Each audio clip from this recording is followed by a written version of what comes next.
Luke chapter 23. And the whole multitude of them arose and led him unto Pilate, and they began to accuse him, saying, We found this fellow perverting the nation and forbidding to give tribute to Caesar, saying that he himself is Christ, a king. And Pilate asked him, saying, Art thou the king of the Jews? And he answered him and said, Thou sayest it. Then said Pilate the chief priest to the people, I find no fault in this man. And they were more furious, saying, He stirreth up the people, teaching throughout all Jewry, beginning from Galilee to this place. When Pilate heard of Galilee, he asked whether the man were a Galilean.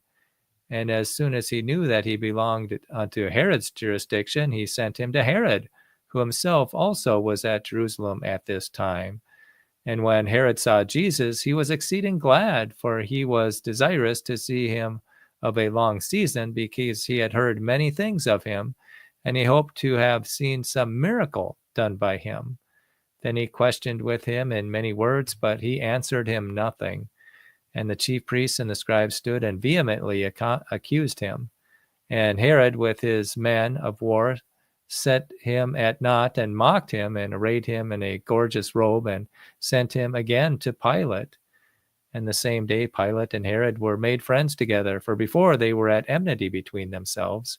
And Pilate, when he had called together the chief priests and the rulers and the people, said unto them, Ye have brought this man unto me as one that perverteth the people, and behold, I, having examined him before you, have found no fault in this man touching those things whereof ye accuse him. No, nor yet Herod, for I sent you to him, and lo, nothing worthy of death is done unto him. I will therefore chastise him and release him. For of necessity he must release one of them at the feast.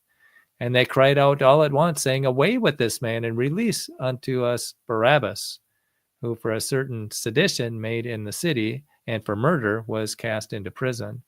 Pilate therefore, willing to release Jesus, spake again to them. But they cried, saying, Crucify him, crucify him. And he said unto them the third time, Why? What evil has he done? I have found no cause of death in him. I will therefore chastise him, and let him go. And they were instant with loud voices, requiring that he might be crucified, and the voices of them and of the chief priests prevailed. And Pilate gave sentence that it should be as they requested, as they required. And he released unto them him that for sedition and murder was cast into prison, whom they had desired, but he delivered Jesus to their will. And as they led him away, they laid hold upon one Simon, a Cyrenian, coming out of the country, and on him they laid the cross, that he might bear it after Jesus. And there followed him a great company of people and of women, which also bewailed and lamented him. But Jesus, turning unto them, said, Daughters of Jerusalem, weep not for me, but weep for yourselves and for your children. For behold, the days are coming in the which they shall say, Blessed are the barren, and the wombs that never bare, and the paps which never gave suck. Then shall they begin to say to the mountains, Fall on us, and to the hills, Cover us. For if they do these things in a green tree, what shall be done in the dry? And there were also two other malefactors led with him to be put to death. And when they were come to the place which is called Calvary, there they crucified him, and the malefactors, one on the right hand and the other on the left. And Jesus said, Father, forgive them, for they know not what they do. And they parted his raiment and cast lots. And the people stood beholding, and the rulers also with them derided him, saying, He saved others, let him save himself, if he be Christ, the chosen of God. And the soldiers also mocked him, coming to him and offering him vinegar, and saying, If thou be the King of the Jews, save thyself. And a superstition also was written over him in letters of Greek and Latin and Hebrew, This is the King of the Jews. And one of the malefactors which were hanged railed on him, saying, If thou be Christ, save thyself and us.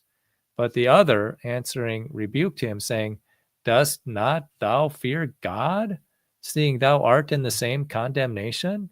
And we indeed justly, for we receive the due reward of our deeds. but this man hath done nothing amiss. And he said unto Jesus, Lord, remember me when thou comest into thy kingdom.